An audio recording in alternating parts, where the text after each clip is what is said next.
자, 오늘은 이제 불교사입니다. 불교사. 불교사 페이지 130페이지부터 들어갑니다. 오늘 이제 날씨가 이제 거의 뭐 가을 느낌이 나더라고요. 간만에 이제 오늘 이제 전철 타고 이제 걸어왔습니다. 걸어온다고 평소 쓰던 노트북 말고 이제 좀 작은 노트북으로 가져왔는데 이게 연결이 잘 안 돼서 조금 늦게 시작했어요. 자, 좀 더 늦게 시작했으니까 더 열심히 한번 들어가 보겠습니다. 자, 불교사와 관련된 내용들을 우리가 정리할 거예요. 우리 사상사의 역사를 갖다 크게 보면 있죠. 사상사는 이렇게 흘러가요. 고대 때 이제 불교가 도입되면서 불교라는 사상이 고대를 갖다 지배하게 돼요.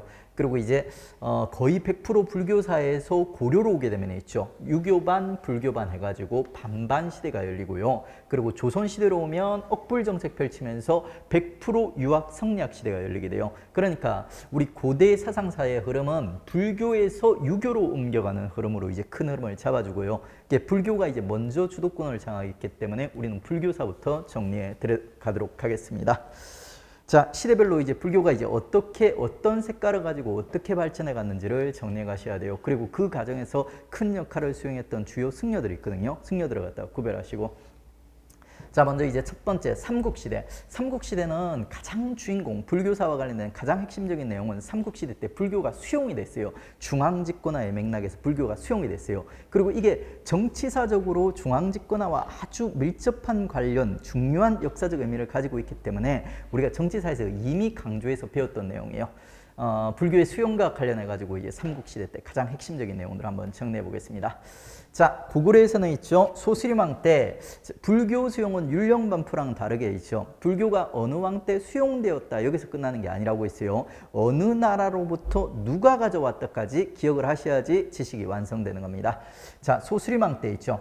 소수림왕 하니까 여러분 이제 또 뭐 이렇게 기억이 잘 안 나실 수도 있어요. 우리 거북이 있죠. 거북이에서 요 고구려 전성기에 판을 깔아준 소수림왕, 요 왕 때요.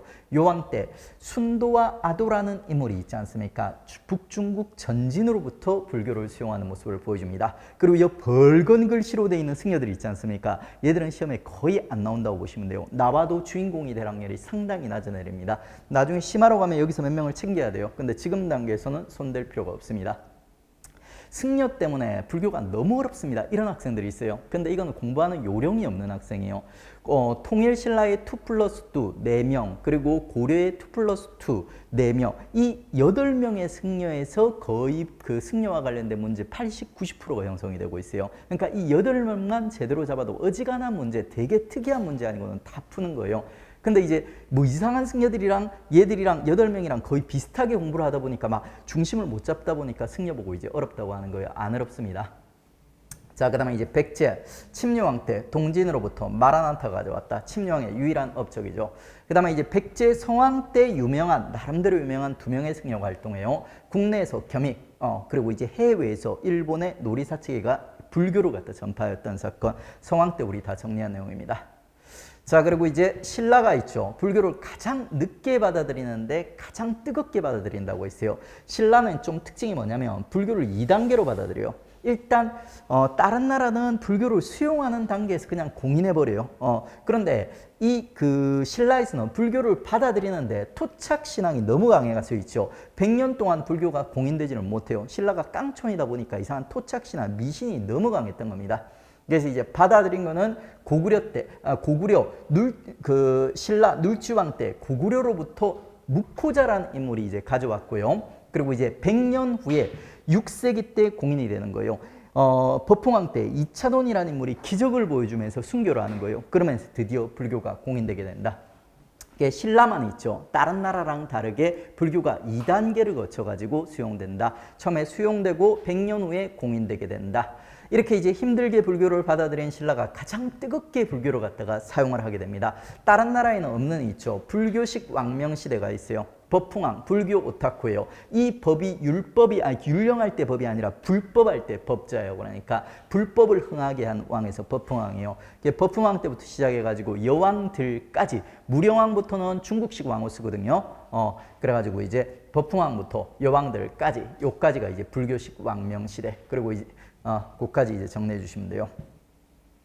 그리고 여러분 삼국 사기를 기준으로 해서 우리 상대, 중대, 하대 구별했거든요. 이게 중요해요. 이게 중요한데 그 삼국 유사를 기준으로 해서도 신라를 세 개 마디로 나눈 방법이 있어요. 상구, 중구, 하구란 구별법이 있는데 이건 별로 안 중요한데 쉽게 구별하는 법이 뭐냐면 있죠. 바로 요 불교식 왕명시대를 중심으로 구별하는 거예요.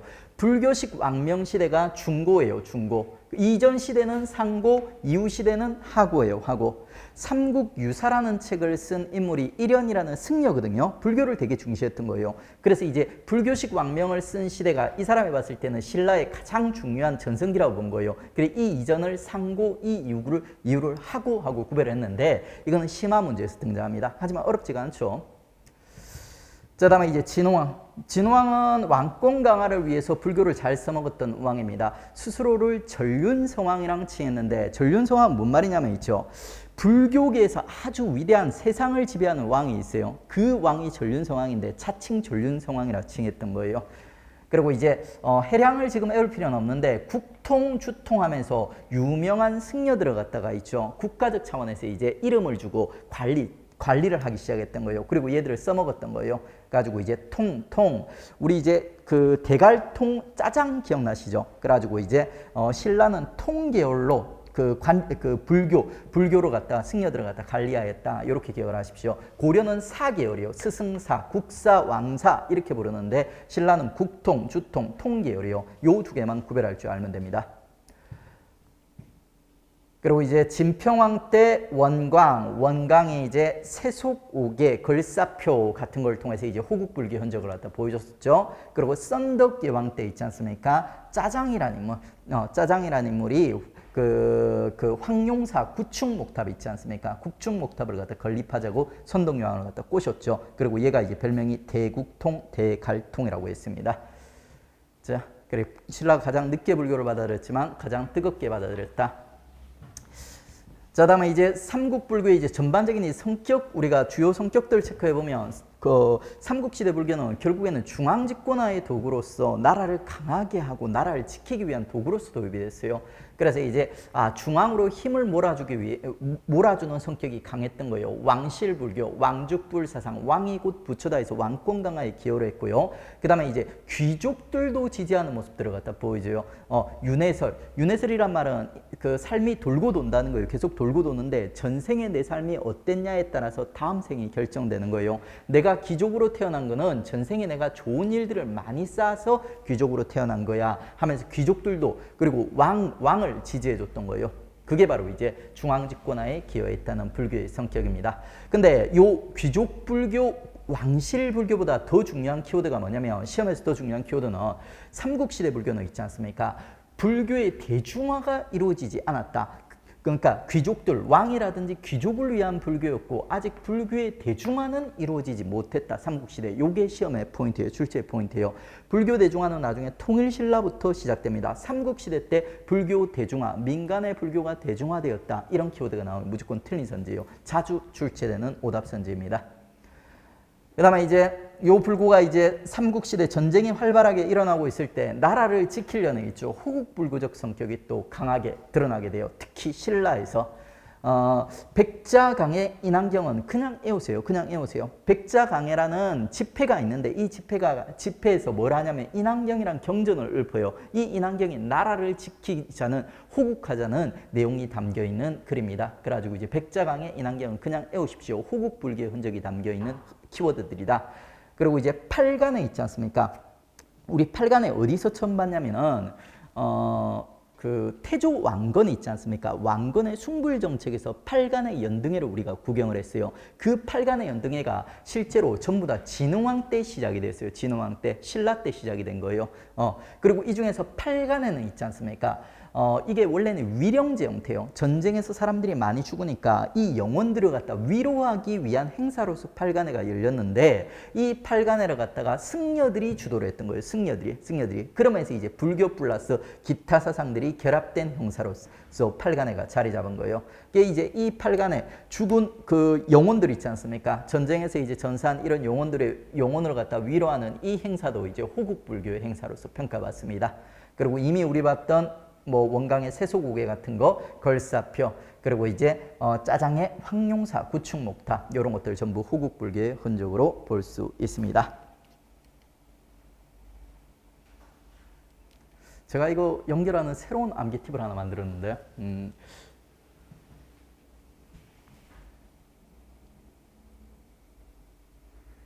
그 진평왕 있지 않습니까?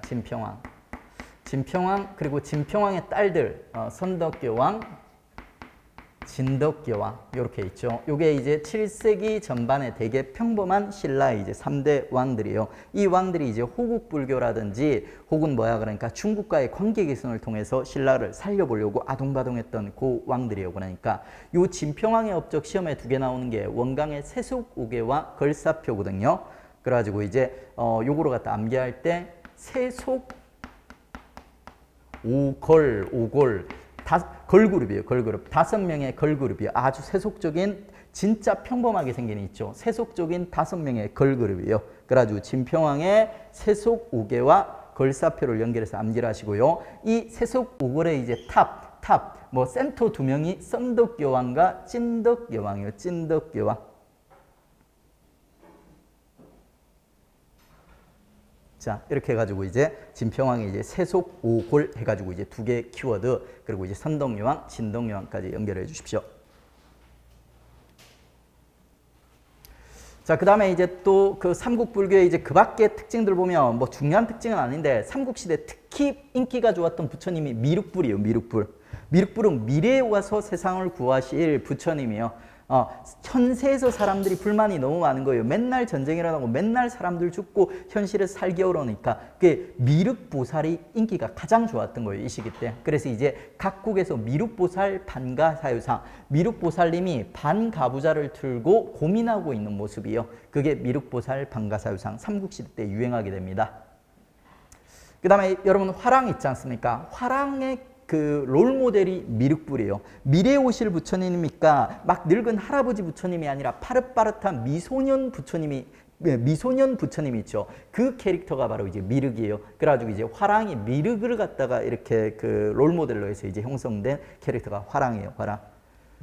그리고 현세 구복적 성격.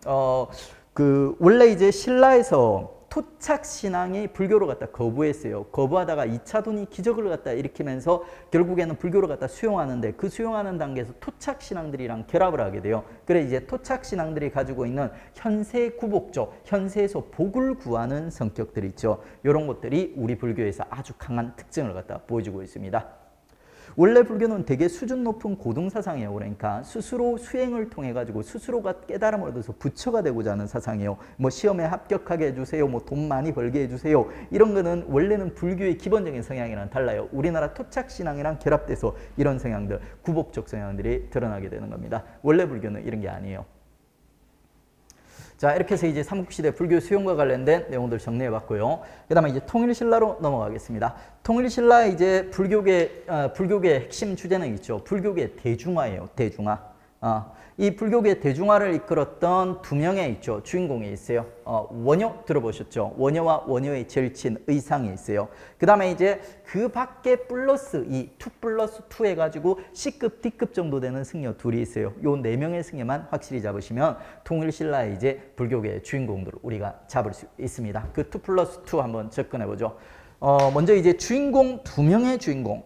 그 통일신라 불교계의 주제는 불교계의 대중화라고 있습니다. 이 불교계의 대중화를 이끌었던 2명의 승려가 등장하는 거예요. 그게 원효와 원효의 절친이었던 의상이라는 인물이에요. 이 2명의 이름을 이렇게 기억하십시오.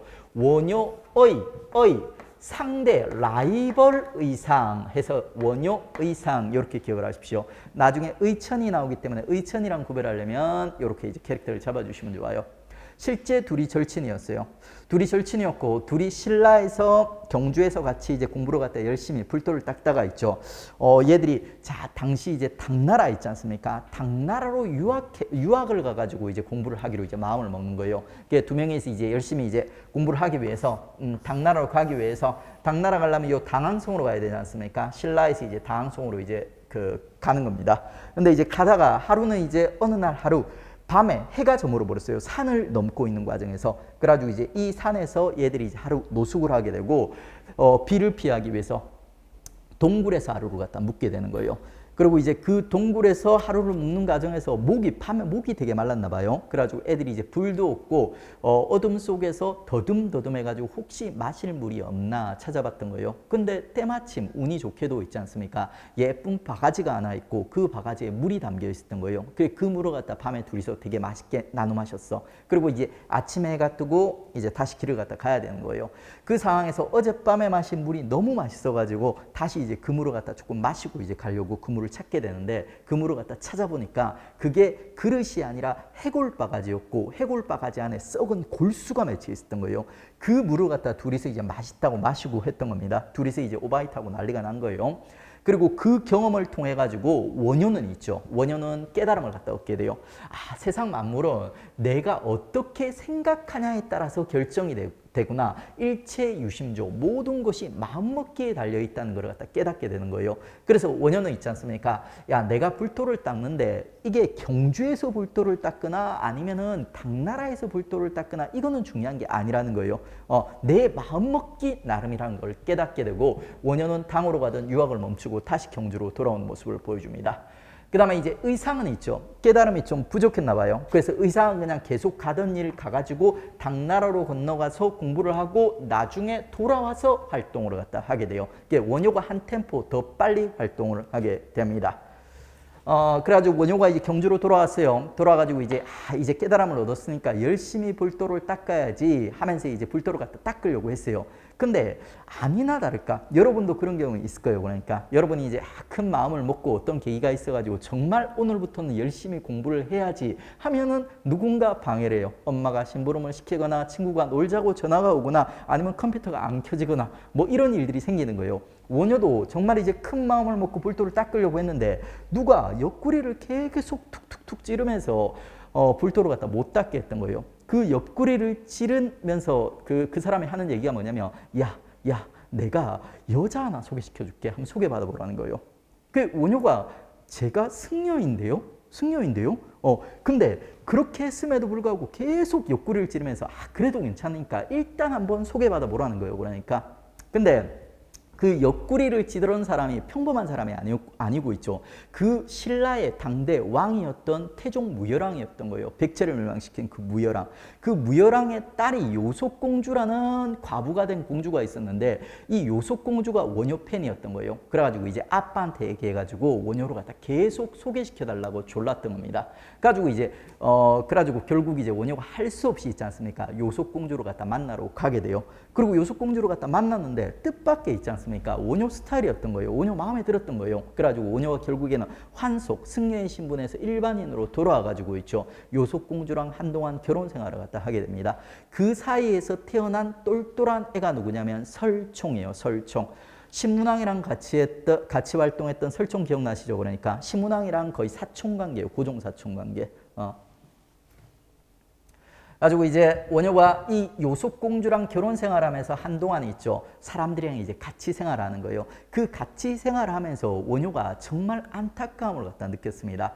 아니 내가 환속해가지고 일반인으로 들어오긴 했지만 불교라는 사상이 아주 훌륭한 사상이고 좋은 사상인데 일반인들, 대중들은 아직까지 불교에 대해 모르더라는 거예요. 왜? 그 삼국시대 때까지는 아직 불교 대중화가 안 됐으니까. 그래가지고 이제 이 원효가 있지 않습니까? 이 불교를 갖다가 대중에게 알리기 위한 노력 활동들을 갖다 하는 거예요.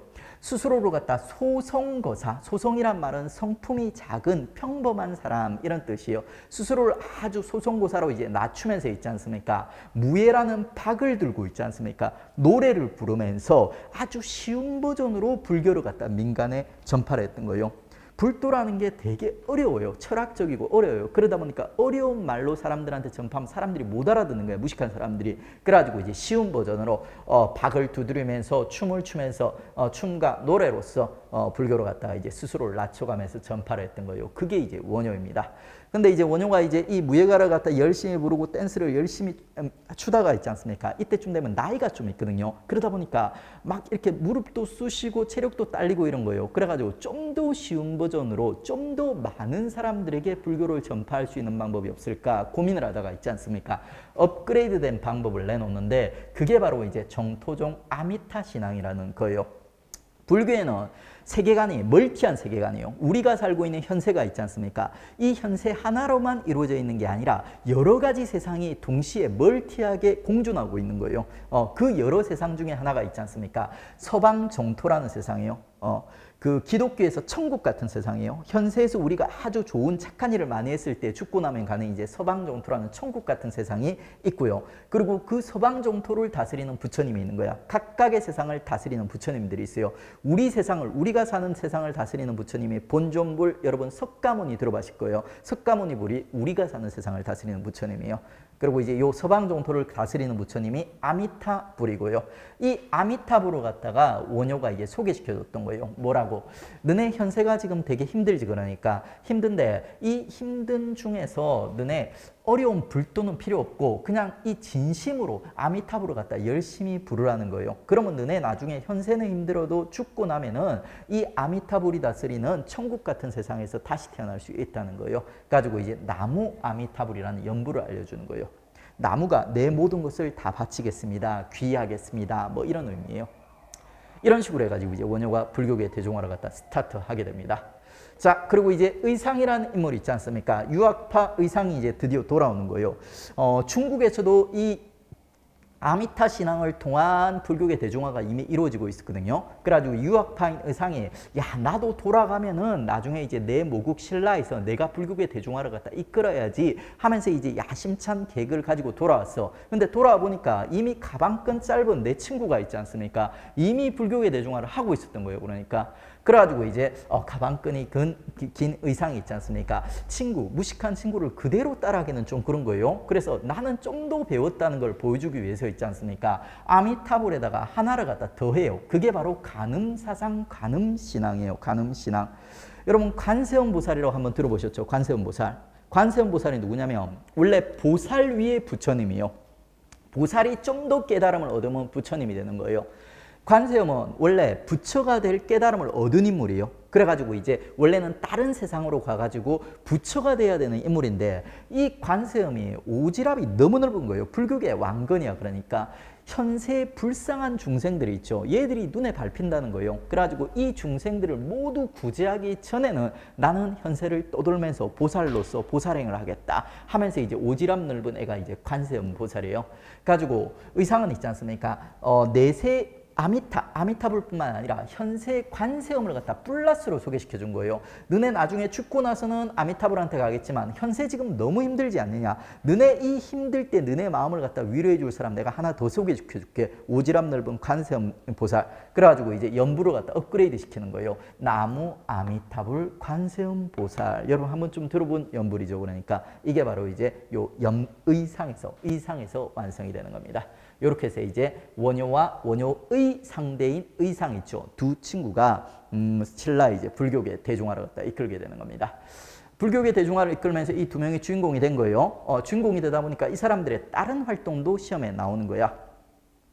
원효 같은 경우는 되게 파격적인 행보를 갖다 걸었던 승려예요. 그리고 가방끈도 좀 짧아. 그래가지고 좀 무식해 보인다 이렇게 생각할 수도 있어요. 근데 아니에요. 우리나라 불교계 2000년 불교계 역사에서 가장 그 높은 학문적 수준에 도달했던 승려 중에 하나가 이 원효예요. 외국에서도 되게 유명한 인물입니다. 이 똘똘한 원효가 있지 않습니까? 불교의 이해 기준을 갖다가 제시하는 여러 글들을 갖다 쓰게 되는 거예요. 아까 얘기했던 뭐 일체유심조 이런 것부터 해가지고 두 권의 유명한 책을 갖다 쓰게 돼요.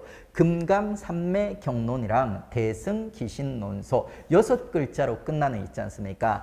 두 개 불교 이론과 관련된 책을 갖다 쓰게 돼요. 불교 이론 정리, 대승불교 해설 이런 건 안 중요해. 그냥 두 권의 책을 갖다 외워야 돼요. 이 책의 이름이 나오면 아 이거 원효 거구나. 이렇게만 연결할 수 있으면 시험 문제를 풀 수 있습니다. 그리고 이제 이 똘똘한 원효가 있지 않습니까? 애들 싸울 때 얘기하는 거예요. 이 당시 불교계가 막 불교계끼리 막 싸움이 시작됐어요. 본격적인 불교계의 분열은 고려예요. 고려인데 신라 때도 이미 애들끼리 막 서로 네가 맞네 내가 맞네 하면서 싸우는 애들이 있었던 거예요. 그 이 둘이가 싸우고 있으니까 원효가 있죠. 둘 모두를 비판하면서 야 너네 결국 다 똑같은 얘기하고 있는데 왜 싸우니? 그 쟁자가 싸우다 고집을 부리다 이런 뜻이에요.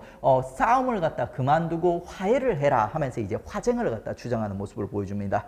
똑같은 얘기인데 왜 싸우는데 이렇게 하면서 그러면서 이제 주장했던 사상이 일심사상. 결국에는 너네 하는 얘기 똑같은 얘기라는 거예요. 그러니까 화해해라, 화쟁사상 이런 것들을 쓰고 이 일심사상, 화쟁사상이 담겨있는 글을 하나 쓰는데 그게 이제 신문화쟁론이에요. 화쟁과 관련된 10가지 질문에 대한 답변을 갖다 적어놓은 거예요. 신문화쟁론. 어렵게 들어가지 말고 불교 사상은 정말 어려워요. 그러니까 정말 철학적이에요. 이 단어 하나 의미를 갖다 제대로 파악하는데 평생을 바쳐도 될 정도로 되게 철학적이고 어려운 논의들이에요. 근데 우리가 철학하려고 하는 거 아니니까 우리는 그냥 단순 암기하시면 돼요. 일심사상, 화쟁사상, 신문화쟁론이라는 저서 이게 원효고다. 요까지 들어가시면 돼요.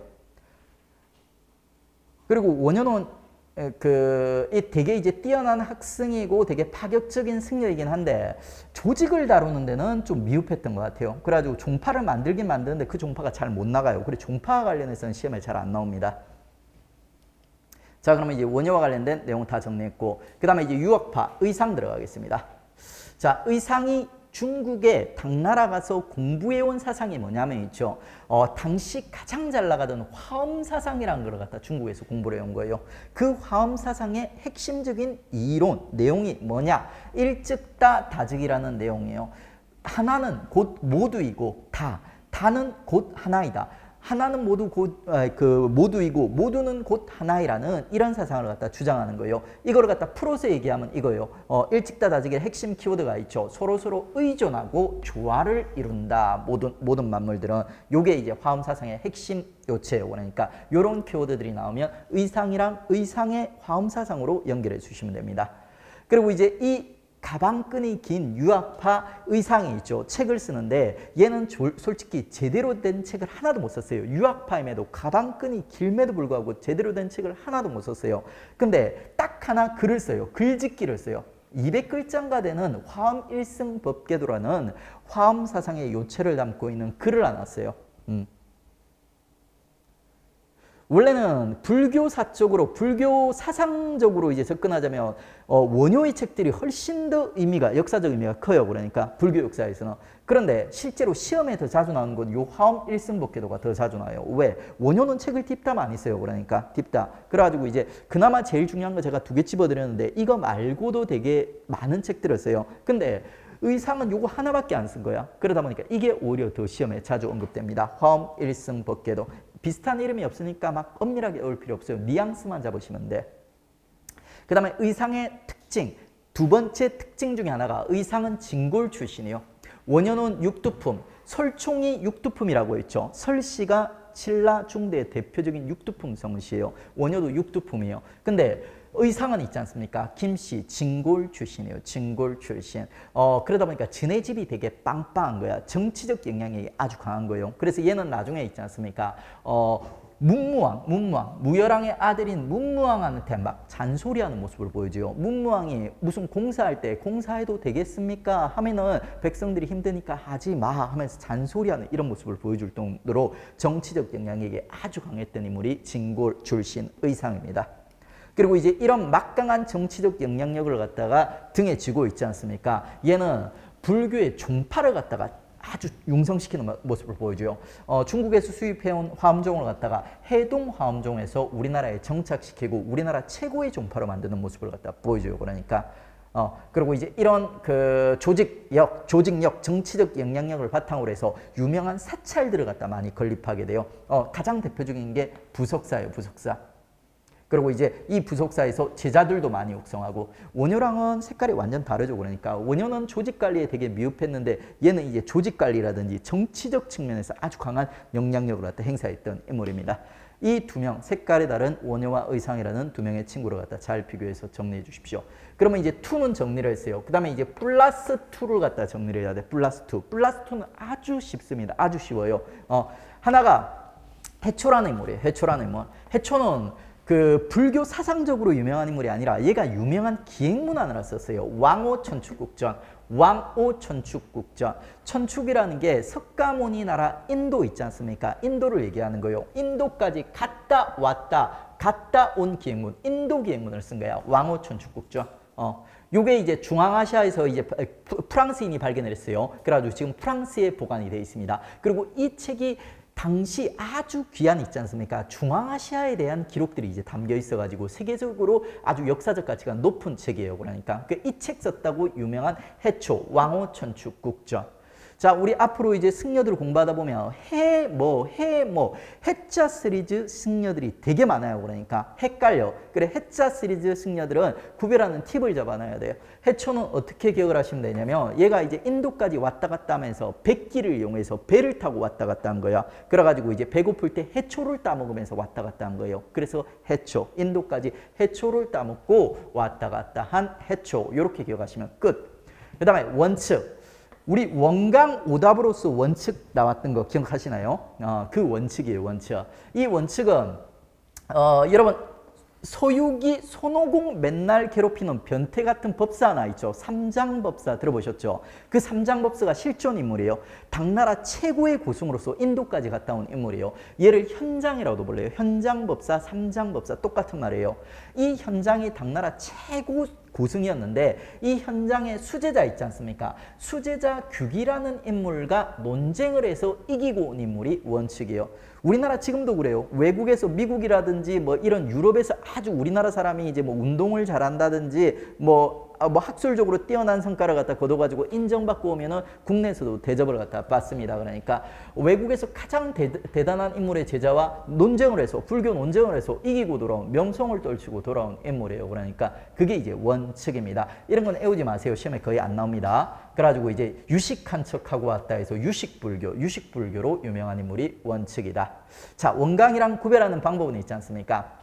원칙은 있죠. 현장의 제자가 아니에요. 현장에 수업하는 걸 갖다 옆에서 몰래 있지 않습니까? 옆에 측면에서 몰래 도강을 했던 인물이에요. 근데 도강을 했는데 제자보다도 더 그 가르침을 갖다 제대로 받아들인 거예요. 그래가지고 이제 명성을 떨쳤던 도강생 원칙이라는 인물이에요. 그래가지고 원강이랑 구별하세요. 옆에서 몰래 들었다. 그 다음에 김교가 거의 안 나와요. 그 원칙과 해초, 걔들이 투라고 보시면 돼요. 그래가지고 4명의 승려들 구별해 주십시오. 기육과 니은에 대한 설명으로 옳지 않은 것은 기육은 불교 서적 폭넓게 이해, 일심사상 나왔고요. 그리고 이제 분파의식을 극복하려고 했다. 막 싸우는 애들 보고 싸우지 말라고 했죠. 그 다음에 한편 니은은 모든 존재가 상호 의존적 관계, 그 다음에 서로 조화를 이룬다. 화엄사상, 교단을 형성하여 제자를 많이 양성하였다. 힌트 엄청 많이 주죠. 원효 그리고 의 상대 의상 해가지고 이제 2명의 친구를 갖다 얘기하고 있죠.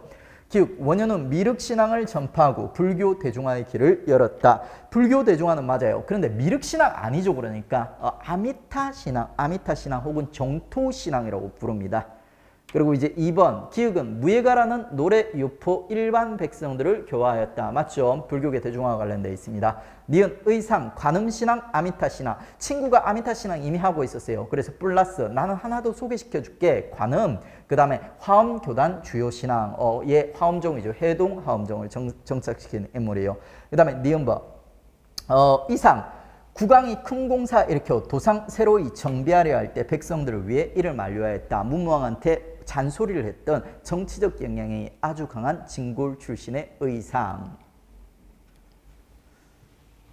자, 이렇게 해서 이제 신라, 통일신라 때 있지 않습니까? 불교계 대중화를 갖다 이끌었던 2명의 승려. 그 다음에 또 누구야? 그러니까 플러스 이 해초와 원칙까지 이제 정리를 했습니다. 그리고 이제 나라가 보통 망할 때쯤 되지 않습니까? 그러면 이제 그 사상도 새로운 사상들이 이제 등장하게 돼요. 그래가지고 신라하대 때 신라가 이제 무너져가는 과정에서 불교계도 있죠. 새로운 성향, 개혁적인 성향이 등장하게 되는데 그 새로운 성향이 바로 이제 선종의 유행이라는 그 흐름입니다. 자, 먼저 이제 선종이 뭔지 우리 정리를 해야 되는데 이전에는 있지 않습니까? 뭐 불교로 갔다가 뭐 선종이니 교종이니 하면서 구별 안 하고 그냥 불교 이렇게 불렀던 거야. 근데 신라아대 때 선종이라는 있지 않습니까? 도교의 영향을 받은 좀 특이한 불교 종파가 형성이 됐어요. 그러다 보니까 이제 이전에 기존의 불교 종파를 갖다 교종이라 부르게 되는 거예요. 그게 이제 신라대 가면 교종가 그리고 선종이라는 두 개의 이제 종파가 구별되게 되는 겁니다. 교종은 기존의 불교 종파, 선종은 새로운 불교 종파인데 이 둘을 구별하려면 선종에 대해 먼저 이해를 해볼게요. 선종은 있지 않습니까? 중국의 도교라는 사상에 영향을 받게 됩니다. 근데 여러분 도교가 뭔지도 잘 모를 수가 있어요. 도교 캐릭터를 잡아드리면 도교는 엄청 게으른 사상이에요. 게으름 사상, 엄청 게으른 거니까 정말 숨 쉬는 것 빼고는 아무것도 안 하려고 하는 게으른 사상이 이제 도교예요, 도교. 여러분 뭐 참선하고 단전 호흡하고 이런 애들 있지 않습니까? 중국에 그 개들이요, 개들. 정말 숨 쉬는 것 빼고는 아무것도 안 하려는 게으른 애들이 있어. 이 도교의 영향을 받은 게 선종이에요. 그래서 이제 선종 같은 경우는 있지 않습니까? 도교의 수련법을 갖다 따라옵니다. 그래서 사색과 참선이 있죠. 참선을 통해서 자기 안에서 부처를 갖다가 찾으려는 애들. 이게 바로 이제 선종이라는 그 불교 종파의 이제 특징이라고 보시면 돼요. 참선 사색을 통해서 끊임없이 자기 내면을 갖다 바라보기 때문에 개인의 정신 세계를 중시한다. 이렇게 평가받고 있어요. 자, 이거는 이제 이해 차원이요. 그다음에 이제 암기의 영역으로 들어갑니다. 요거는 이제 한자를 조금 아는 학생들은 쉽게 좀 암기를 할 수 있고 한자에 대한 감각이 없는 학생들은 그냥 드립다 암기를 하면 돼. 그러니까 분립 문자는 뭐냐면 아니불, 설립, 문자, 우리가 알고 있는 글자, 문자를 얘기하는 거예요. 그러니까 아니불, 설립, 세울 수 없다. 뭐를 세울 수 없냐? 부처의 뜻을 세울 수 없다. 그러니까 부처가 될 수 없다. 문자만 공부해서는. 기존의 교종이 책을 보면서 부처님이 남긴 말씀을 열심히 공부하면서 부처가 되려고 했거든요. 근데 이 교종의 책을 보면서 공부하는 수련 방식으로는 절대 부처가 될 수 없다는 거예요. 그러면 어떻게 부처가 될 수 있냐? 자기 내면을 들여다봐야 된다. 사색 참선을 통해서. 그게 이제 불립문자 선종 측의 주장입니다. 그리고 이제 이렇게 자기 내면을 불립문자 글을 읽어서는 부처가 될 수 없다. 그러면 어떻게 부처가 되냐? 직지인심, 자기 마음을 갖다, 사람의 마음을 갖다가 들여다봐야 된다. 그리고 이제 이 마음을 갖다 들여다보면 견성오도, 자기 마음 안에 본성, 부처를 갖다 깨닫게 된다는 거예요. 그게 견성오도. 그리고 이제 이렇게 자기 마음 안에 부처를 깨달은 다음에 있지 않습니까? 깨달음을 얻고 나서 씩 한번 웃어주는 거예요. 그게 이제 염화미소. 부처님이 석가모니가 깨달음을 얻고 나서 웃었다는 그 미소가 이제 염화미소예요. 이런 키워드들이 선종과 관련된 사자성어이다. 이렇게 기억하시면 됩니다. 그다음에 뭐 수용 이런 거 거의 시험에 안 나와요. 수용은 안 나오고 있죠. 요게 이제 언제 유행하게 되는가, 언제 등장해서 자리 잡게 되는가. 신라아대요, 신라아대.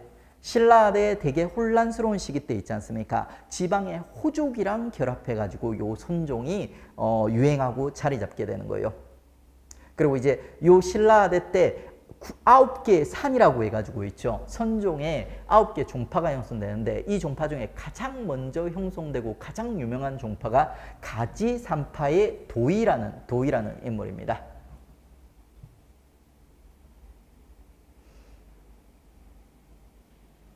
그리고 이제 이렇게 성립된 선종은 있죠. 신라아대 이제 호족이랑 결합했어요. 우리가 알고 있는 뭐 육두품 그리고 뭐 풍수지설 요런 애들이랑 같이 있지 않습니까? 요 이제 그러니까 호족들이랑 결합해서 호족들의 사상적 기반, 비어 있는 머리를 채워 주었다. 요렇게 이제 정치사에서 우리가 공부를 했습니다. 그리고 이제 역사적 상식 하나 정리해 놓겠습니다. 앞으로 이제 계속 교종 선종하는 키워드가 등장할 거예요. 교종은 부처님이 남긴 글들 있지 않습니까? 글들을 공부해서 깨달음을 얻고자 하는 종파. 선종은 자기 안에 부처를 갖다 찾으려는 종파예요. 그래서 기본적으로 있지 않습니까? 글 읽기를 좋아하고 익숙한 문신들은 교종을 선호해요. 교종을. 그리고 무식한 무신들 있죠. 이것들은 책 주면 그냥 무조건 자는 애들이에요. 그래서 얘들은 상대적으로 교종보다는 선종이 낫더라. 사색과 참선이 낫더라. 그래서 이제 사색과 참선을 갖다 선호하는 선종은 무신, 그리고 이제 책 읽기를 경전 해석을 중시하는 교종은 문신들이 선호한다. 이렇게 이제 연결고리를 만들어 주십시오. 그래서 이제 문신들이 세력이 강할 때는 주로 교종이 유행을 하고요. 그다음에 무신집권기 같은 걸 통해서 무신들이 집권했을 때는 또 선종이 유행하는 주도권을 잡는 이런 모습들이 펼쳐질 겁니다. 그리고 이제 교종과 선종 이제 뭐 전반적으로 비교하는 표예요. 그러니까 뭐 이거 암기할 필요 없이 그냥 연결해 주십시오. 그러니까 그 신라 하대 상황이요. 신라 하대 때는 이제 중앙에 있지 않습니까? 중앙 세력들이 교종이랑 결합해 있어요. 그리고 이제 육두품 지방 세력들이 선종이랑 결합해 있는 겁니다. 그러니까 이제 중대까지는 교종이 유행했다. 교종밖에 없었죠. 선종이 없어요. 그다음에 이제 하대 때는 이제 호족들과 같이 그러니까 선종이 유행하였다. 교종의 대표적인 승려, 우리가 알고 있는 기존의 통일신라 승려, 중대까지 그 통일신라 승려들은 전부 그 교종이에요. 원효도 교종이에요. 원효가 뭔가 느낌이 좀 선종 같은 삘이 있는데 파격적인 면이라든지 그리고 뭐 일체유심조 마음을 중시했다는 면에서 선종 같은 삘이 있는데 원효도 그러니까 교종이에요. 기본적으로. 그 다음에 이제 선종 승려는 아까 얘기했죠. 도의, 구산을 처음 성립했던 있죠. 도의라는 인물 이름 정도 알아두시면 됩니다. 나머지는 그냥 패스. 그리고 이제 요 신라하대 때 교종과 선종의 여러 종파들이 형성이 돼요. 교종은 5개의 종파가 형성돼서 오교라 부르고요. 그리고 선종은 9개의 종파가 형성되는데 얘들은 돛 닦는 거, 참선하는 거 좋아하는 애들이라서 저 산골짜기에 종파를 만들어요. 그래서 이제 9개의 산 이렇게 부르는 겁니다. 2개 합해서 오교, 구산 이렇게 부릅니다. 그리고 이제 교종 애들과 선종 애들이 많이 남긴 문화유산들이 좀 달라요. 교종 애들은 있지 않습니까? 불상과 불탑, 부처님을 상징하는 좀 큼지막하고 돈이 많이 드는 있지 않습니까? 불상과 불탑을 갖다 많이 남기고, 그리고 이제 선종 애들은 아무래도 지방 세력이니까 중앙 세력 애들보다는 왕족이라든지 중앙의 진골 이런 애들보다는 돈이 없어. 그래서 이제 조그만한 스케일에 있지 않습니까? 승탑을 많이 남기게 돼요. 승탑은 뭐냐면 불상의 스몰 사이즈라고 보시면 돼요. 불상은 보통 사람보다 커요. 부처님을 상징하니까 부처님은 우리 사람보다 더 대단한 존재니까 보통 뭐 4m 큰 거는 6m 막 여기까지도 갑니다. 근데 승탑은 있지 않습니까? 요거는 고승들, 유명한 고승들이 죽으면서 불도를 많이 닦은 사람들이 사리를 내뱉고 주고요. 그러면 그 고승들의 사리를 갖다 보관하는 조그만 스몰 사이즈의 탑을 만드는 거예요. 사람보다 작은 한 1m 채 안 되는 1m 정도 되는 있죠. 조그만 승려들을 기념하는 탑을 만들어요. 그게 이제 부도고 승탑이라고 보시면 돼요. 그리고 이제 이 부도 승탑의 주인공들은 솔직히 별로 안 유명하거든요. 당대 그 지역에서는 유명해. 그런데 다른 지역 사람들 잘 몰라. 그리고 100년 후의 사람들은 이 승려들을 몰라. 그러니까 그래가지고 이제 설명서를 같이 만들어요. 그게 탑비예요. 탑비. 그러니까 이 승려가 누구다 하는 설명서를 갖다 같이 만드는 겁니다. 자, 반전 시켜드릴게요. 여러분 눈부실까봐 반전을 시켜놓은 거예요. 자, 요게 이제 그 승탑 부도예요. 그러니까 사람 키보다 좀 작습니다. 한 요만합니다. 그 다음에 이제 탑비는 요 옆에 보면 있지 않습니까? 이 사람이 누구기에 이런 탑비를 갖다 지어줬다 하면서 이제 설명서를 갖다 만들어 놓는 거예요. 그리고 구산, 오교 구산 위치인데 이런 거 외우면 바보죠. 그러니까 뭐 전국 방방곳곳에 흩어져 있어요. 그 다음에 이제 오교와 구산 이거 다 암기하지 마세요. 그러니까 제발. 오교 중에서는 가장 유명한 게 이제 의상이 만든 화엄종 있지 않습니까? 화엄종, 그리고 이제 화엄종의 중심 사찰 아까 이제 부석사 있죠. 요게 제일 유명해요. 그리고 이제 선종 중에서는 있지 않습니까? 아까 얘기했던 도의의 가지산파가 가장 유명하다. 요 정도까지만 암기를 해 두십시오. 자, 그리고 이제 발해불교 아주 간단하게 정리하겠습니다. 발해가 이제 뭐 중경부터 해서 남경, 서경, 동경, 그리고 이제 북쪽에 있는 게 이제 상경이었죠. 요 상경에 보면 절터들이 남아 있어요. 이 말은 발해도 신라랑 비슷하게 있지 않습니까? 불교가 수용된 상태였다는 걸 보여주는 거예요. 그리고 이제 발해석등, 나중에 이제 우리 그 불상 파트에서도 불교 예술사 파트에서도 볼 거고 있죠. 그리고 이제 고구려의 영향을 받은 요소로서 발해 역사, 발해 정체성 공부할 때도 발해석등 우리 구경한 적이 있어요. 그리고 이제 이불병자상, 발해 2명의 부처님이 나란히 앉아 있는 불상이 있는데 이것도 고구려의 영향을 받은 요소로서 우리 이미 구경한 적이 있어요. 얘들은 고구려의 영향을 받은 요소인 동시에 발해 불교의 흔적입니다. 이 정도로 보시면 돼요. 얘들이 이제 발해랑 연결된다는 거 정도만 보시면 돼요.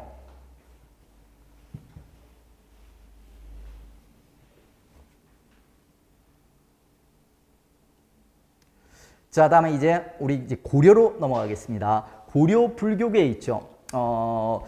그 큰 핵심 흐름은 불교계 통합 운동이에요. 통합. 신라대 때 오교 구산 형성되면서 다양한 종파들이 형성되게 되고 얘들이 있지 않습니까? 고려시대 때 큰 힘을 가지고 서로서로 막 다투는 모습들을 갖다 보이죠. 그래서 이제 고려 불교계의 가장 큰 숙제는 불교계를 갖다 통합하는 거예요. 통합. 그리고 이제 그 불교계를 갖다 통합하는 거예요. 이 불교계 통합이라는 고려 이제 불교의 흐름을 갖다 이제 우리가 살펴볼 거예요. 근데 먼저는 이제 불교계 통합 이전에 있지 않습니까? 고려 불교계가 이제 먼저 호국불교 형태로, 숭불 형태로, 숭불 정책 형태로 불교가 이제 자리 잡는 모습부터 먼저 첫 번째 마디와 관련해서 살펴보겠습니다. 자, 첫 번째 마디에 우리 태강성에서 크라운 마크 해가지고 3명의 왕이 주인공이었죠. 요 중에서 성종은 있지 않습니까? 유교 친화적인 인물이에요. 그래가지고 이제 불교를 갖다 약간 억압하고 견제하는 정책을 보여주고요. 그리고 이제 태조와 강종이 숭불 정책을 통해서 고려 초기에 불교의 자리를 갖다 잡아주는 모습을 갖다 보여줍니다. 그 이제 태조와 강정의 숭불 정책과 관련된 불교의 이제 초기 정책과 관련된 내용들을 먼저 확인해 보고 있죠. 불교계 통합으로 넘어갈 겁니다.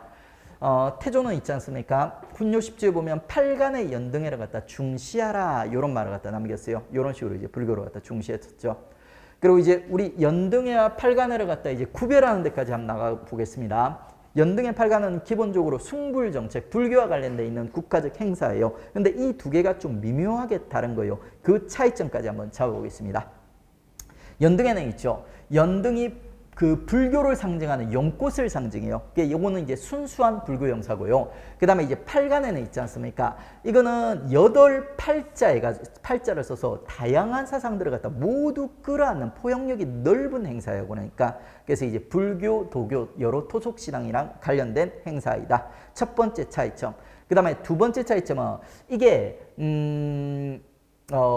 언제 치루어지는가? 이것도 고난도에서 물어봐요. 그러니까 연등에는 정월 대보름이 있죠. 정월이란 말은 음력 1월에 그 보름 15일 날 보름달이 가장 크게 떠요. 그게 바로 정월 대보름이에요. 그러니까 대보름달이 동그랗게 생겼죠. 연등이 동그랗게 생겼죠. 그래서 정월 대보름에 연등회가 치루어진다. 이렇게 이제 기억을 하시면 돼요. 그 다음에 팔간에는 있죠. 많은 사람들이 참여한다고 있죠. 그래가지고 이제 대규모 국제적 행사로서 연등회보다도 규모가 더 컸어요. 왜? 도교 믿는 사람도 오고 토속신화 믿는 사람도 오고 외국에서도 사람들 오고 이러니까 그래서 사람들이 많이 모이니까 먹을 게 풍성한 시기에 행사가 이루어지는 거예요. 가을 무렵 10월 11월 가을 무렵에 행사가 치러진다. 이렇게 기억을 하십시오. 요거는 이제 연초에 있지 않습니까? 정월 대보름 동그란 동월 대보름 요거는 이제 먹을 게 풍부한 있지 않습니까? 그 시기 가을 무렵에 추수할 무렵에 행사가 이루어진다. 이렇게 구별해 주시면 돼요. 그리고 둘 다 있지 않습니까? 신라 진흥왕 때 시작됐다고 했어요. 그 다음에 뭐 비보사찰은 크게 중요하진 않은데 우리 훈요 10조에서 구경은 했어요. 그러니까 왕건이 그 훈요 10조에서 뭐라고 얘기하고 있냐면 내가 이미 사찰 들어갔다가 이미 도선의 역에 따라 도선의 풍수지리설에 따라서 이미 딱딱 예쁘게 지어놨으니까 너네 이거 더 짓지도 말고 빼앗지도 말라고 이렇게 기록해 놓고 있어요. 그 사찰들이 바로 비보사찰이에요. 비보사찰. 개경이 풍수적 약점이 있었어요. 그 풍수적 약점을 갖다 보완하기 위해서 왕건이 지었던 사찰들, 걔들이 비보사찰이에요. 이거는 불교랑도 관련돼 있지만 풍수지리설과도 관련돼 있습니다. 그러니까 자, 그래 팔간의 연등회 그리고 이제 비보사찰까지 정리하면 태조의 이제 숭불정책과 관련된 내용 다 정리됐습니다. 그다음에 이제 광종도 왕권 강화하기 위해서 불교를 갖다 잘 써먹었던 인물이에요. 왕사, 국사 이건 뭐라 구별한다? 진흥왕 때 국통, 주통, 통이랑 사를 갖다 구별할 줄 알면 돼요. 통이랑 사를 갖다가 이 구별하기 쉬운 방법이 그 신라를 대표하는 그 대국통 그 짜장 있지 않습니까? 짜장의 별명을 대갈통으로 잡아놓으면 돼요. 대갈통. 그러면 이제 쉽게 사자와 통자를 구별할 수 있습니다. 그 다음에 이제 광종이 과거제, 광종과 쌍기에서 과거제 실시했죠. 그 과거 안에 승려를 뽑는 과거도 포함되어 있었다. 그 다음에 광종 때 있지 않습니까? 가장 대표적인 승려가 하나 있었어요. 그 승려가 누구냐면 규녀라는 승려예요. 규녀. 뭐 나중에 이제 불교계 그 고려 불교계 뭐 2+2+2만큼 이 2만큼은 안 중요한데 요 2랑은 거의 비벼볼 만큼 있죠. 나름대로 유명한 인물이 요 고려 초기에 있지 않습니까? 호족주독이 하나 등장해요. 균형. 광종 때 그 우리 삼국시 그 통일신라 때 의상이 만들었던 있죠. 화엄종 계열의 승려로서 있죠. 승려로서 화엄종 통합에 성공했던 인물이고요. 하지만 전체 불교 통합에는 실패했어요. 동시에 이 그 전체 불교 통합에 실패하고 나서 원효 흉내를 내요. 원효 흉내. 보현시봉가란 노래를 만들어가지고 원효처럼 있지 않습니까? 쉽게 불교를 갖다가 민중들에게 알리려고 시도했던 인물입니다. 그러니까 보사랑이란 말은 또 돌아다니면서 사람들한테 불법을 갖다 전파하는 거예요. 그게 이제 균열하는 인물이에요. 나름대로 유명합니다. 그 다음에 이제 성종이라는 인물은 유교 친화적이라서 불교는 약간 비판하고 견제하는 듯한 모습을 보이죠. 연등의 팔간에 비판하고 있죠. 그 다음에 이제 불교계 고리대업 같은 거 비판하면서 불교를 갖다 견제하는 이런 모습을 보여줘요. 그래서 이제 그 자리를 갖다 유교한테 주려고 하는 노력을 갖다 보여줬던 게 성종 때죠. 자, 이렇게 이제 우리 호족주독에 있죠. 태광성의 불교와 관련된 정책들 확인해 봤습니다. 그 다음에 이제 문벌귀족기로 넘어갈게요. 문벌귀족기. 1교시 오늘도 조금 길게 할게요. 불교사 이제 아예 정리하고 마무리하겠습니다. 자, 요 문벌귀족기 있죠. 문종을 중심으로 전반부와 후반부가 이루어진다고 했어요. 전반부에 성현이 등장한다고 했어요. 성종과 현종. 현종 있지 않습니까? 현종이란 인물 때 거란의 2차, 3차 침입이 있어요. 그러면 이제 이 거란의 침입을 막기 위해서 거란을 불력으로 물리치기 위해서 초조대장경이 조판 만들어지게 된다. 그리고 이제 또 연등의 팔간회가 부활하게 된다. 거란의 침입이 계속 거란이 계속 침입을 하니까 현종 때쯤 돼서 사람들이 이제 반성을 하는 거예요. 야, 우리가 성종 때 불교로 갖다가 이렇게 좀 폄하하고 무시를 하니까 이 거란 애들이 계속 쳐들어오는 것 같아 하면서 있지 않습니까? 초조대장경 그리고 연등의 팔간의 부활, 성종 때 얘들이 일시적으로 폐지되거든요. 그럼 이런 것들을 갖다 부활시켜가지고 불교의 힘을 빌려서 거란의 침입을 막으려는 시도를 갖다 하게 되는 겁니다.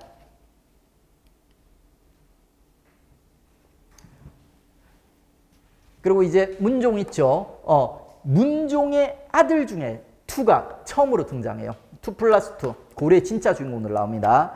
고려의 투 있지 않습니까? 두 명의 주인공 승려가 천지예요. 천지.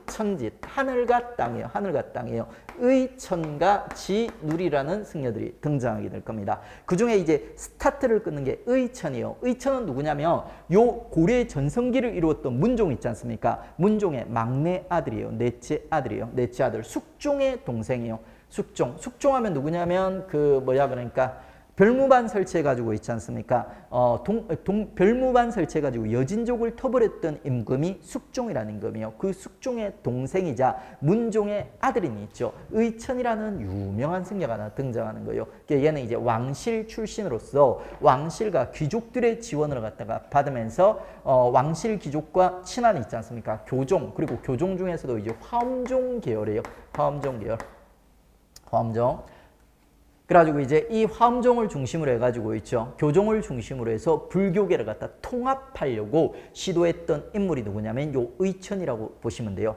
그래서 이제 불교계를 통합하는데 단계가 있어요. 일단은 교종을 통합을 해야 돼요. 교종을 통합. 교종을 통합하기 위해서 먼저 이제 화엄종을 중심으로 교종을 갖다 1차적으로 이제 통합하는데 성공을 해요.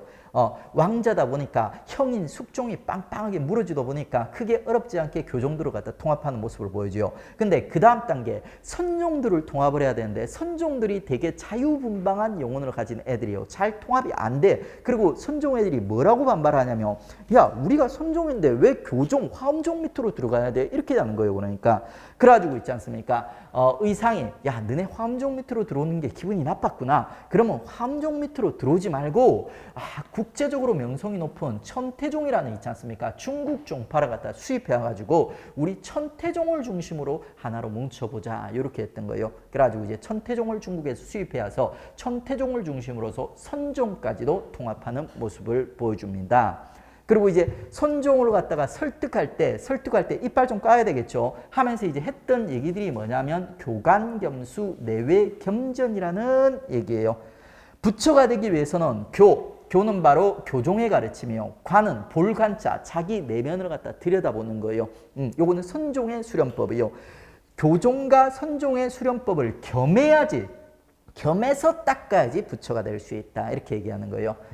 내, 외 겸전도 마찬가지요. 내는 머리 쓰는 거죠. 그러니까 교종, 외는 몸을 쓰는 거죠. 그러니까 이거는 이제 선종. 요 두 개의 방법을 갖다 겸해야지만 부처가 될 수 있다 하면서 선종을 들어갔다 설득을 했던 거예요. 여기서 여러분은 겸자 동그라미 치고 별표로 해주세요. 겸자.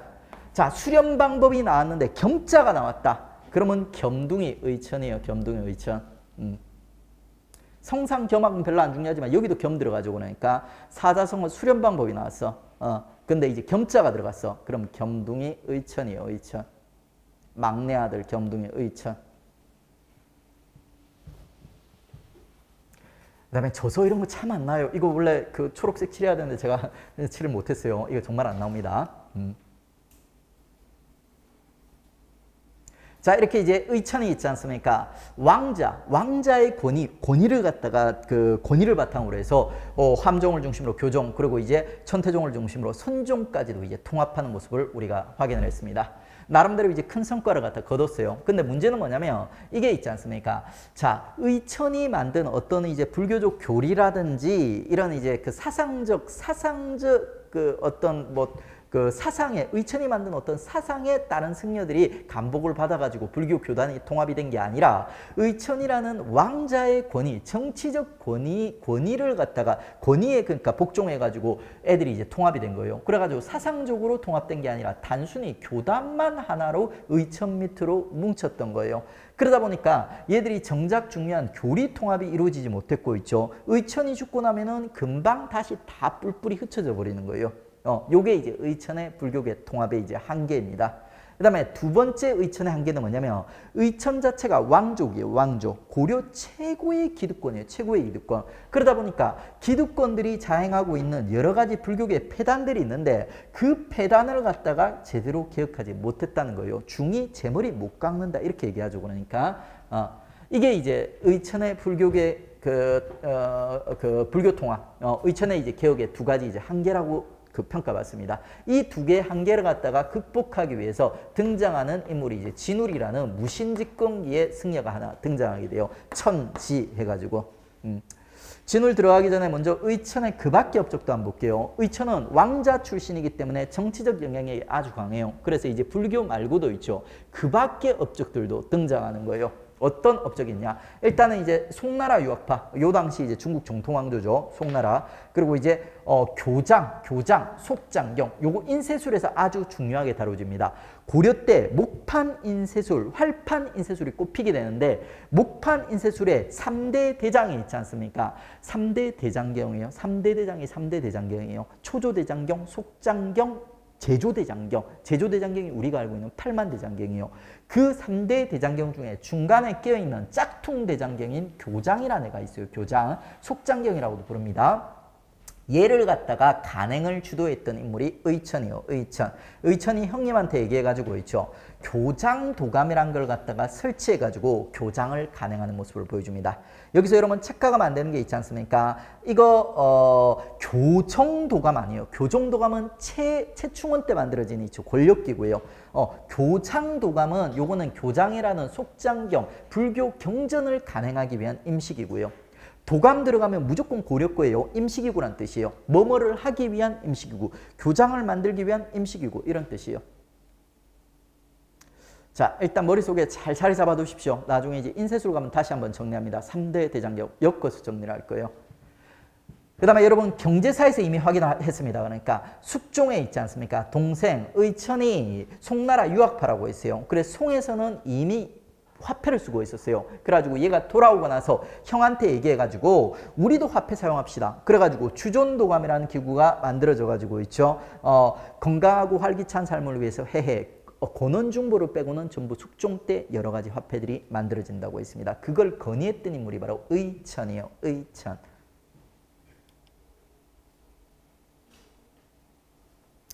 자, 다음에 이제 의천의 불교계 통합이 어느 정도 성과가 있었어요. 근데 이게 한계가 있다고 했어요. 그럼 이 한계를 갖다 극복하기 위해 등장하는 인물이 누구냐면 지예요. 지. 천의 한계를 극복하기 위해서 지가 등장한다. 진울 등장합니다. 진울은 시기적으로 요 무신집권기 때 활동을 했고요. 여러분 최충원 기억나시죠? 최충원. 최충원의 오른팔과 같았던 인물이에요. 불교계에서 최충원의 파트너. 최충원의 파트너.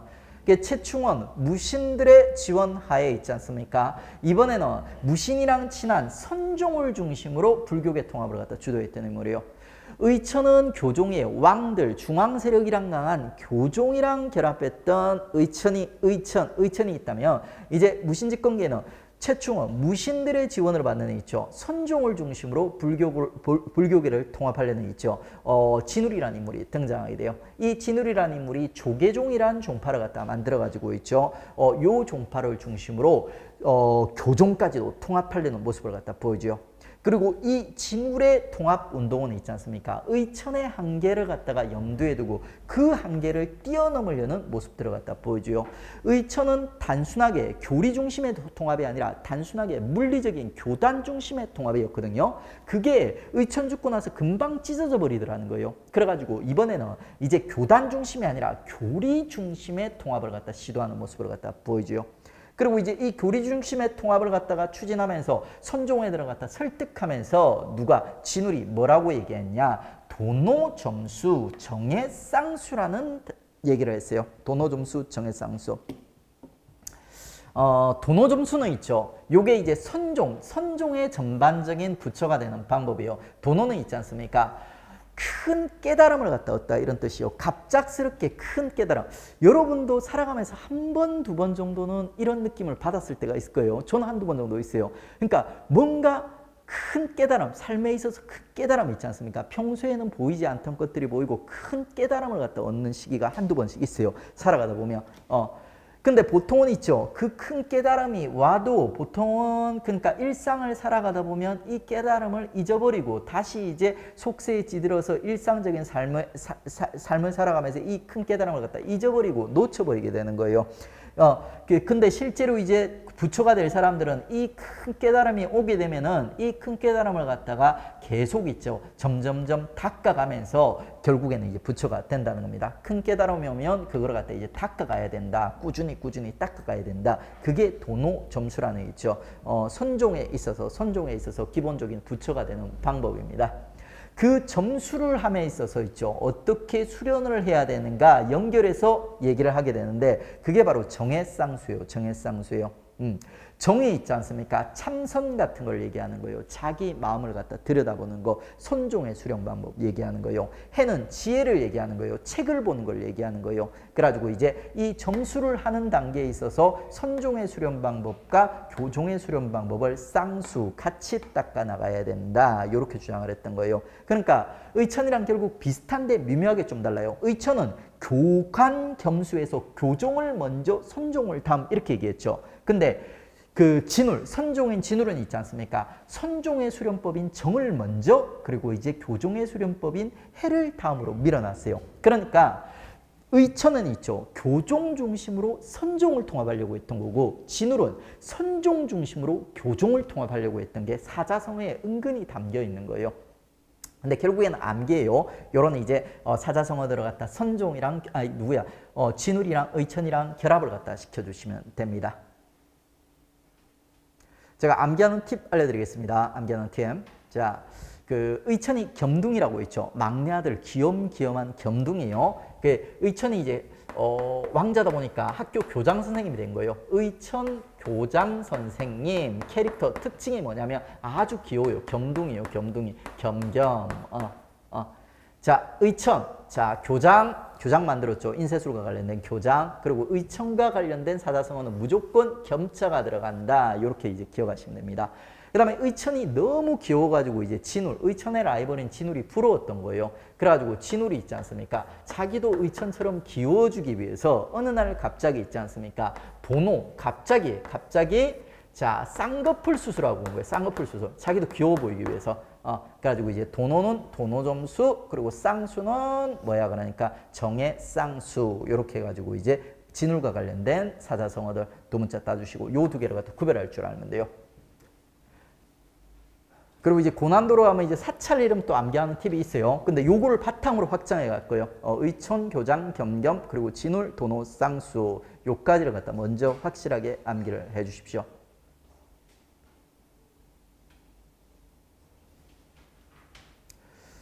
자, 첫 번째 이제 의천에 있지 않습니까? 교단 중심의 통합을 갖다 극복하기 위해서 교리 중심의 통합을 갖다 주도하였다. 그 다음에 두 번째 의천의 한계가 뭐였냐면 있죠. 불교계의 폐단을 바로잡는 데 실패했다는 거예요. 기여하지 못했다는 거예요. 근데 진울은 있지 않습니까? 이 불교계의 폐단을 바로잡기 위해서 수선사 결사라는 있지 않습니까? 불교계의 타락을 비판하면서 승려 본연의 자세로 돌아가자는 정화운동을 갖다 주도하게 되는 거예요. 그게 수선사 결사. 단체를 만들어가지고 불교계를 갖다 통합하자면서 야, 승려가 왜 장사를 하냐? 왜 고리대업을 하냐? 비판을 하면서 있죠. 우리 승려 본연의 자세로 돌아가서 이제는 우리 먹을 거 우리가 농사를 지었고 우리가 입을 거 우리가 농사를 지어서 만들고 검소하고 승려답게 살자 하는 결사 운동을 갖다 주도했던 거예요. 그게 수선사 결사예요. 수선사 결사. 이 수선사 결사의 이제 중심지가 이제 그 전라남도 순천의 송강사라는 곳이 있어요. 송강사. 이게 송강사를 갖다 중심으로 해가지고 수선사 결사를 갖다 주도하였다. 도노쌍수 했죠. 요 숫자는 한 번 더 우려먹습니다. 수선사에서 다시 한번 우려먹습니다. 수선사에서.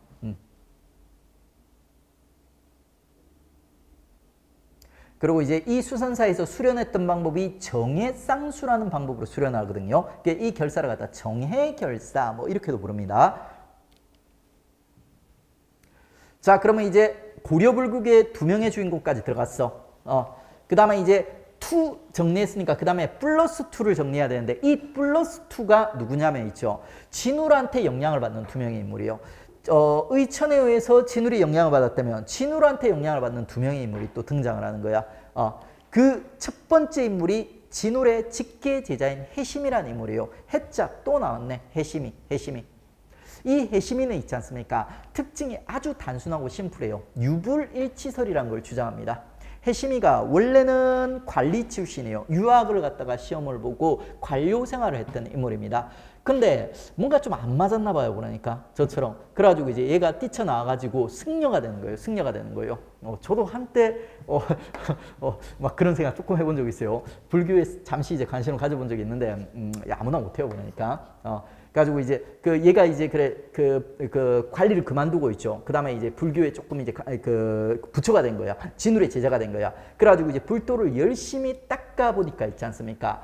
유교와 불교가 상당히 비슷하더라는 거예요. 여러분이 여러 가지 공부를 하시고 일정 깊이까지 이제 공부를 하시다 보면 여러 가지 학문들이 뭔가 되게 많이 닮았다는 걸 갖다 느끼는 단계가 오게 될 거예요. 그러니까 실제로 많이 닮아 있어요. 유교도 그렇고 불교도 그렇고 과학이라든지 철학 같은 게 되게 많이 닮아 있어요. 가지고 한 분야에서 일정 수준까지 올라가면 있죠. 다른 분야에서 이 정도 수준까지 올라가는 게 솔직히 별로 안 어려워. 그러니까 국사를 열심히 하십시오. 국사를 여기까지 올리면 나중에 다른 과목들도 어렵지 않게 올라갈 수가 있어요. 그러니까 그 공무원 시험을 보면서 어떻게 보면 되게 필요 없는 지식들, 이런 정말 일상을 살아가면서 우리 공무원 생활하면서 정말 필요 없는 지식들을 갖다 왜 시험을 봅니까?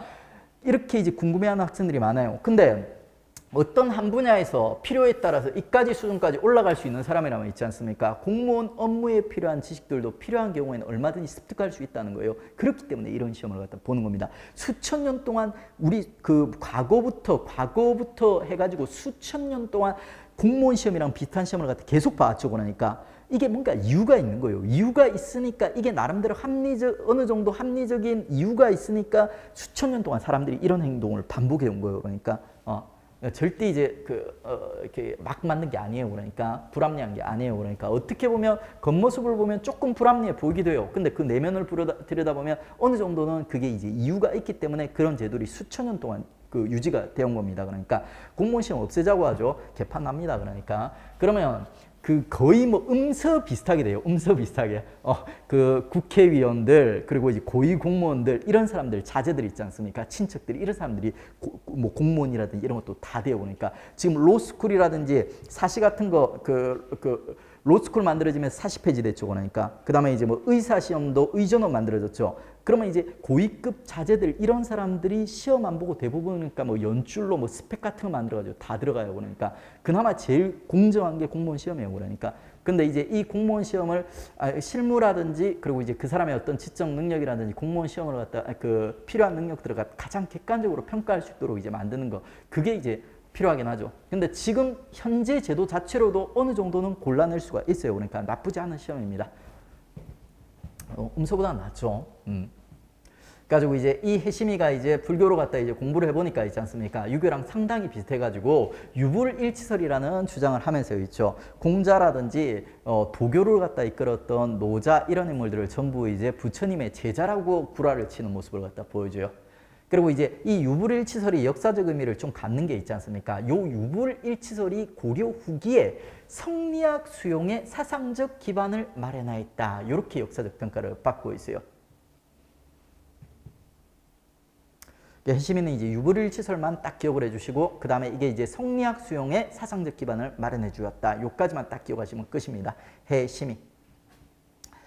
그 다음에 이제 또 하나 이제 요새에서 진울에서 뻗어나가는 인물이 누구냐면 요새핫한 요새예요.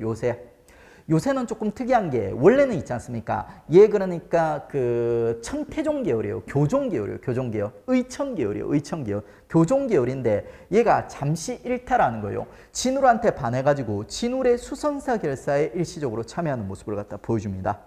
근데 참여해서 좀 이제 활동을 해봤는데 뭔가 자기랑 좀 잘 안 맞았나 봐요. 그러니까 그래가지고 수선사 결사에서 뛰쳐나와가지고 있죠. 천태종 중심의 그러니까 교종 중심의 새로운 결사를 하나 만든 거예요. 그게 이제 백년 결사라는 결사입니다. 그러니까 진울의 이제 결사운동, 불교계 정화운동을 갖다 계승했던 인물이죠. 교종 계열에. 그리고 이제 이 백년 결사가 만덕사, 강진의 만덕사를 갖다 중심으로 이루어졌고요.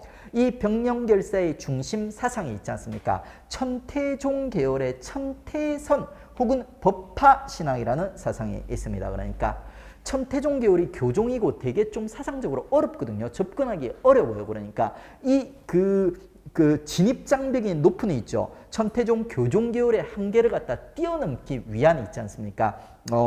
그 결사운동이 바로 요새 백년결사였어요. 그래가지고 이제 아주 쉬운 버전으로 백성들을 갖다 끌어안을 수 있는 버전으로 만든 게 천태선 법화신앙이에요. 어떻게 했냐면 백성들 보고 야 너네 글 몰라도 된다. 어려운 불경 같은 거 이해 안 해도 돼. 너네 딱 하나만 잘하면 너네가 바로 부처다. 이렇게 설득을 했던 거예요. 그게 뭐냐? 바로 참회예요.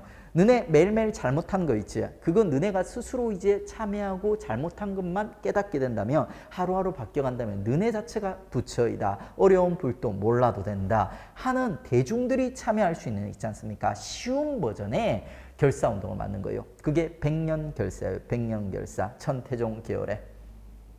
약간 특이하죠. 그러니까 교종은 원래 되게 좀 어렵거든요. 철학적이고 어렵고 책을 읽어야 되고 이런데 천태종 계열에서 있죠. 교종 계열에서 되게 쉬운 버전의 결사운동이 요새란 인물에 의해 등장을 했던 겁니다. 진울에서 있지 않습니까? 진울에서 이제 해심과 요새를 갖다 연결하는 방법이 있죠. 이렇게 암기를 하세요. 진울이 있죠. 진울이 요새 심심해요, 심심해요, 심심해요. 이렇게 암기하세요. 심심해요. 이렇게 암기하세요. 진울, 요새, 해심 해가지고 진울이 요새 심심해요. 자, 심자가 포인트예요. 해자 들어간 애들이 워낙 많기 때문에 가지고 진울이 요새 심심해요. 진울에서 요새와 해심이 뻗어나간다. 이렇게 기억을 하십시오. 그 다음에 이제 요새와 관련된 종합 암기법도 있는데 그거는 이제 나중에 이제 문제를 풀면서 제가 소개시켜 드리겠습니다. 일단은 이 단어들이 좀 익숙해지고 나서 진울과 요새와 관련해서 출제되는 키워드들이 꽤 많거든요. 만덕사, 백년사, 백년결사, 천태선, 법화신앙, 참회 이런 것들이 이제 연결해 주는 암기 팁이 있습니다. 일단 좀 익숙해진 다음에 소개시켜 드릴게요. 그 다음에 이제 고려 이제 그 무신직공기까지 받고 있죠. 그 다음에 이제 고려의 권문세족기 있지 않습니까? 고려가 본격적으로 무너지던 시기예요. 그러면 불교도 같이 타락의 정점을 갖다 찍게 돼요. 막 인신매매도 하고 그래 애들 그러니까. 그러면 이제 이런 상황에서 불교를 바로잡고자 하는 개혁운동이 등장하는 데 있죠. 그게 보우라는 인물이 중국의 임재종을 수입해 와서 그 불교계 정화 운동을 갖다 하게 됩니다. 근데 이게 별로 성과가 없어요. 그래서 시험에 잘 안 나와. 그러니까 단순하게 암기를 하자면 요거예요. 그러니까 요때 이제 권문세족기에 고려가 죽어가고 고려 불교계가 죽어가고 있어요. 그래가지고 이제 고려의 임종은 죽음 이런 뜻이에요. 임종을 보았다 해가지고 이제 보우와 임재종으로 갖다 연결해 주십시오. 그리고 이제 뭐예요? 그러니까 이거 그 5번째 말인 신진사대부가 집권하는 시기가 되면 이 불교가 이제 비전 없다. 그래서 억불정책해서 불교로 갖다 눌러버리고 있죠. 조선부터는 이제 순수한 이제 유교 국가로 만드는 모습을 갖다 보여주죠. 문제. 밑줄 친 그에 대한 설명으로 옳지 않은 것은 그는 교종과 선종의 통합에 관심을 가졌다. 자 보세요. 불교계 통합이 나왔으면 우리 두 명이 있어요. 의천과 진울이 있어요. 근데 여기서 이미 느낌이 있어. 교종이 지금 먼저 나왔죠. 그러면 거의 의천으로 보시면 돼요. 의천. 선종이 먼저 나오면 거의 진울로 접근해요. 근데 교종이 먼저 나온 통합이라면 의천으로 갈 확률이 높아. 그러니까 그 다음에 뭐 광중 사후 침체되었던 천태종이 나오죠. 천태종. 그래 요걸 보면서 의천 맞구나. 요것만 보고도 이거 의천일 것 같아. 의천 맞구나. 이렇게 가시면 돼요. 1번 문종의 아들이었다. 막내 아들 귀염둥이. 그 다음에 교장도감 설치하고 속장경을 간행하였다. 의천 교장샘 겸겸이라고 했죠. 맞고. 그 다음에 수선사. 요거는 누구야? 그러니까 그 도노 쌍수 해가지고 수선사. 요거는 이제 진우리. 그리고 송나라에 가서 화엄학과 천태학을 공부하였다. 중국 가서 이제 유학하고 왔다고 했죠. 그러니까 가지고 요 3번이 라이벌인 진울이 되는 거예요. 그래가지고 3번 틀리고 나머지는 잠시만. 옳지 않은 것은 3번이 표시가 잘못됐어요. 요거. 그 다음에 이제 조선은 이제 억불정책이라서 아주 심플하게 정리하겠습니다. 기본적으로 이제 조선은 억불정책이고 있죠. 억불정책이 추진되는 과정에서 불교가 그러니까 명맥은 유지하는 모습 들어갔다 보여줍니다. 그러니까 여기서 이제 제일 중요한 거는 정도전의 이제 불시잡변이죠. 요게 이제 조선의 이제 억불정책을 갖다 상징하는 책입니다. 그러니까 그리고 이제 여기서 시험에 그나마 좀 자주 나오는 게 요 도첩제라는 거예요. 도첩제만 자료를 갖다 잘 잡아주십시오. 도첩제. 도첩제는 뭐냐면 쉽게 얘기하면 승려의 신분증이에요. 신분증. 태조 때 지금 도첩제가 실시가 됐어요. 실시가. 그러니까 승려들한테 신분증을 갖다 만들어줬는데 만들어진 이유가 뭐냐면 있지 않습니까? 승려의 숫자를 갖다 줄이기 위함이에요. 줄이기 위함. 승려들이 원래 되게 많았지 않습니까? 이 중에 이제 승려들을 갖다 도첩제라는 승려들의 신분증을 갖다 통해 가지고 승려들의 숫자를 갖다 줄이고 싶었던 거예요. 그리고 나중에 성종 때 가면 도첩제가 폐지되거든요. 그러면 이제 억불정책이 이제 없어진 건가? 숭불정책으로 돌아서는 건가? 아니에요. 더 줄이고 싶은 거예요. 이제는 합법적인 승려를 용인을 안 하는 거예요. 이제는 승려들 전부 다 불법 승려로 만들어버리는 거야. 그래가지고 더 줄이는 거예요. 더 줄이는 거예요. 이게 도첩제 실시와 폐지 있죠. 요게 우리 그 조선의 이제 관사봉안세 첫 번째 마디 M자 포인트 있죠. M자 포인트의 첫 번째 마디 태조 때 도첩제가 실시되고요. 마지막 포인트인 성종 때 도첩제가 폐지돼요. 암기하기 쉽죠. 요 두 개는 암기를 갖다 해두셔야 돼요. 물어봐요. 그러니까. 그리고 또 요 이제 조선의 이제 왕들 중에서 가장 이제 불교 친화적인 왕이 있지 않습니까? 불교 친화적인 왕이 요 세조예요. 세조라는 인물의 강경도감 불경을 간행하는 기구를 갖다가 이제 궁궐 안에 만든 거예요. 그리고 원각사지 10층 석탑 요 두 개는 시험에 꽤 나옵니다. 세조라는 인물이 성리학에서는 절대 용인받을 수 없는 인물이었거든요. 그래가지고 어쩔 수 없이 세조가 이제 불교랑 좀 친해질 수밖에 없었던 거예요. 그래가지고 이제 세조 때 강경도감이라든지 그 원각사지 10층 석탑 같은 애 있죠. 요런 이제 그 흔적들이 이제 등장해요. 그리고 이제 명종 우리 4대 사화기에 있지 않습니까? 4대 사화기에 요 을사사화가 일어났던 명종 있죠. 명종 때는 문정왕후가 역사의 주인공이죠.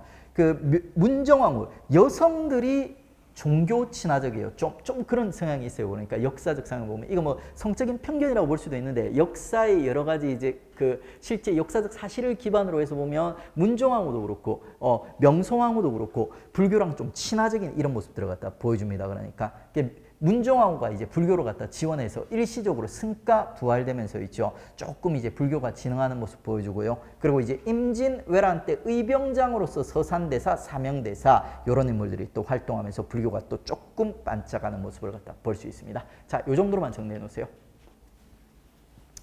요게 이제 정도전의 불시잡변인데 뭐 이름이 나오겠죠. 사진 주면서 이거 불시잡변이냐 이렇게 물어보진 않겠죠. 자, 이렇게 해서 이제 우리 사상사의 양대축 중 하나는 있지 않습니까? 불교사와 관련된 내용들을 다 정리했습니다. 좀 수업이 길어서 이제 쉬는 시간 한 15분 가지고 있죠. 다음에 이제 연결해서 불교 예술사로 들어가겠습니다. 수고하셨습니다.